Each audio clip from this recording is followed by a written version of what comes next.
when I came to MoMA and to the United States 19 years ago, a MoMA trustee that will now remain unnamed just because, gave me as a gift Paul Fassel's book Class, which was an explanation of the status system in the United States. And I was so puzzled by it, but okay, I started reading it.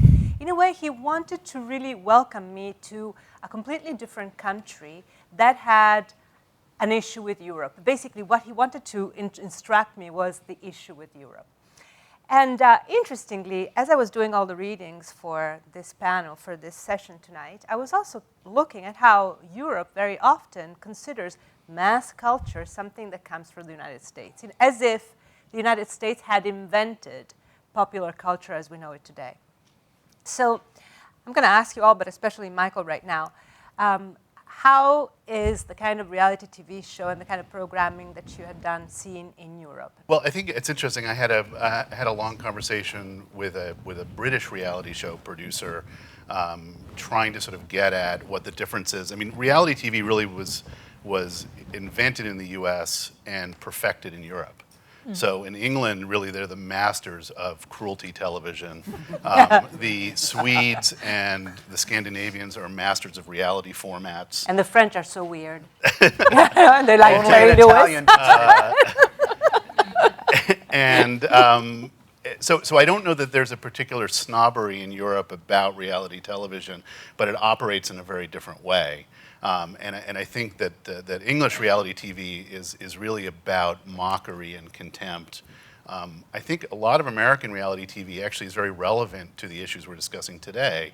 It's really about class and taste. And if you look particularly at the shows on Bravo, they're really comedies of class and taste. They're very similar in a way to Upstairs, Downstairs, in the sense that you see a kind of a nouveau riche person saying, I like this kind of china, or I'll only vacation in this place, and then the person who's the clerk at the store rolling their eyes at them, right? Mm-hmm. And I think the pleasure to be drawn from a lot of reality TV is basically to be drawn from laughing at or buying into a certain taste system of the people that you're watching. Mm-hmm. So if you look at Honey Boo Boo, the unbelievably white trashy child star of a show on TLC, it's an exercise it's a exercise in a certain kind of contempt, but also there's a kind of celebration and pleasure. And so really good reality TV sort of creates this bubble where you can kind of observe things in both ways. You can observe things with a kind of love and tenderness, but also with a kind of mockery, and also it enables you as a viewer to position yourself in a kind of taste matrix. That's really, it's beautiful how you explain the difference between America and Europe. It's so true. Yes, my name's Alex. I work for the New York Times. I do user experience work for the Times, and I write for the paper sometimes. So my question was really about sort of historical context for what we're talking about today, and looking. I think there's a tendency to kind of maybe think about some of this, tension between high and low, and what's changing now as a result of things like the internet and networks. And I'm just kind of interested in, are there other sort of historical reference points for thinking about where this tension has come up, like the emergence of what we now call high culture, and where did that split sort of begin? How far back can we trace that? And are there other interesting kind of reference points that you guys are aware of in terms of how people have worked with that tension at other periods? I mean, we kind of alluded to some of that when you were talking about Picasso and how those definitions have changed. But we all think of Shakespeare right away, right? I mean, this was the classical thought of Shakespeare. But does anybody have any other? Opera, absolutely. Yeah, that's a very good point. That was really that was pop singing, right? That today is seen as so reverential. Mm-hmm. I guess, one thing I'd toss out there is that I think once the idea of a canon was in place, artists like Picasso were rebelling against that canon, but it was understood that they were operating within the system of what was canonical and what was not canonical. I think the question right now is there a canon, and is there anything left to rebel against? And I don't know the answer to that. But that's absolutely a germane question, right? And how can you rebel against something when information can be spread so quickly that there's an instantaneous counter to every act? So this notion of the highest common denominator has brought you also to the TEDx conferences. So the fact that people can organize themselves and create culture for themselves. How's that experience going? And how much control does TED actually exercise on all this? Right, so it's been pretty fascinating for us. This urge to participation has been really clear at TED ever since we launched the talks. And so as soon as we launched them, we started getting requests from people around the world who wanted us to come to Dubai or Berlin or Brazil to hold TED events there. And we're a very small organization. We just cannot do more than 2 events a year. But Chris Anderson, my boss, who's quite brilliant, decided, well, we can't hold TED events there, but why can't they? They're really passionate about it. Like, why instead, we could just squelch their passion and say no, but why not feed it instead and see what happens? And so we launched this program called TEDx 3 years ago, allowing groups around the world to hold their own TED events. So there's a TEDx Tel Aviv and a TEDx Great Wall of China and a TEDx Kibera in the slums of Nairobi. No money changes hands. We don't charge them for the license, and we don't fund their events, and they in turn have to make their events fairly free. So it's basically created a platform. We launched it thinking there would be a couple of dozen events around the world maybe, and in 3 years there have been 6,000 in 1,700 cities, and they have run the gamut from beautiful, elaborate events in the world's capitals that rival really anything that we could do. We're actually constantly learning from them, finding speakers from them. We consider them kind of our beacons. They're a way to find just brilliant people all over the world. I bet if I asked people how many have spoken at a TEDx event, too many people would raise their hands here. Talking about the loop, has the high gone into the commercial spaces? You know, I'm thinking of some particular stores also. Yeah, like the reverential, has commerce taken the kind of typology of museums, of old museums and churches? I think the opposite, you know. I think it's, I loved what Michael said about, just getting rid of the high and low. It's just about good or less good. Yeah. You know, what's great? Or my word is amazingness, you know. I mean, I think everything should be judged on amazingness.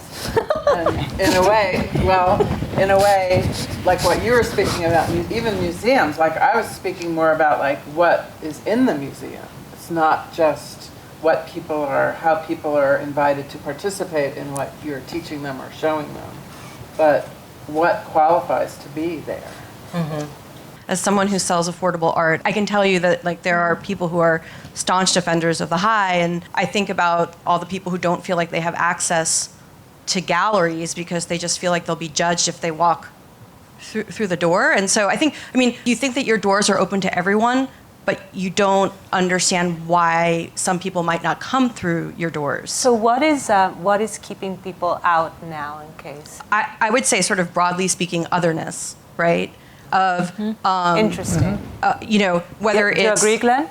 I think there's a lot to be said for that. I mean, if you think about how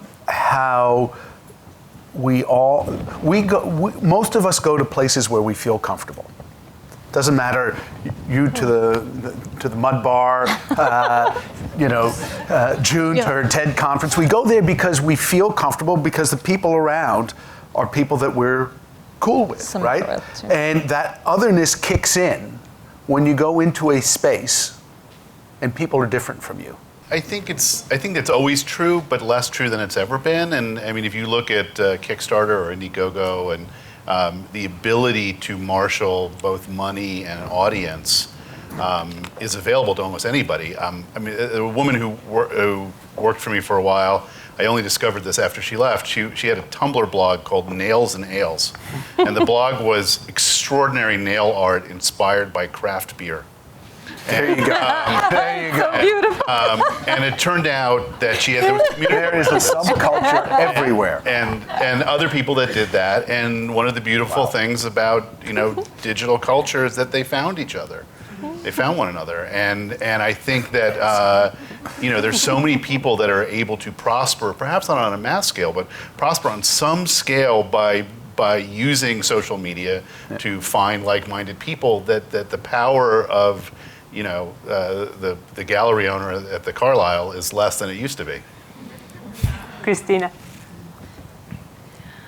I was fascinated by the behavioral code being broken, and when I think of how contemplative an experience being in this museum is, I'm quite curious to hear how you think it can live with the art experience, and what is it? Because the high experience at a museum is that behavior.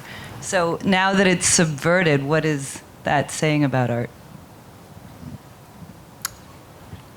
That's you.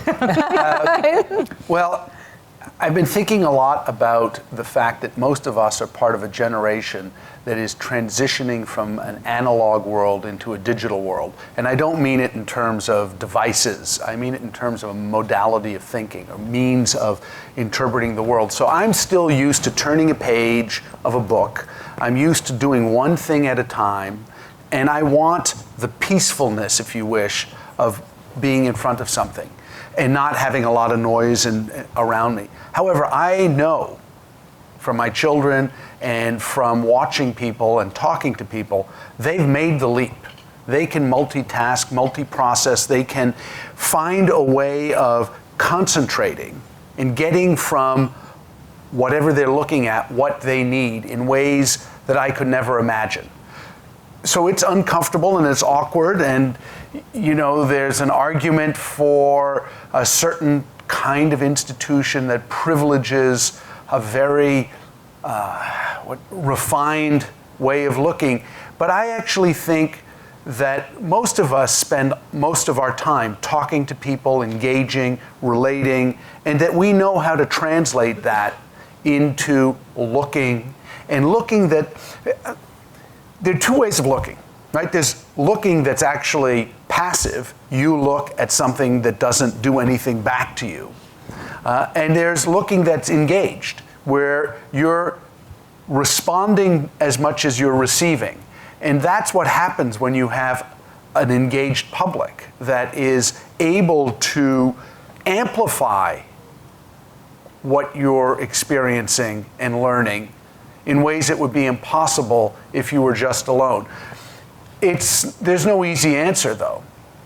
What did we learn tonight? Well, no more high and low, amazingness wins. And also, the importance, what I think that I learned more than anything, is that amongst all the different definitions of popular culture that I've read about, the one about participation, about people generating culture by digesting art, by generating themselves art, is really where we are today. It's about a complete participatory and experiential kind of world. I want to thank you because it's a rainy night, and as usual, you're so enthusiastic and warm and wonderful. Thank you so much. And until next time, I'll let you know when the next time is. Thank you.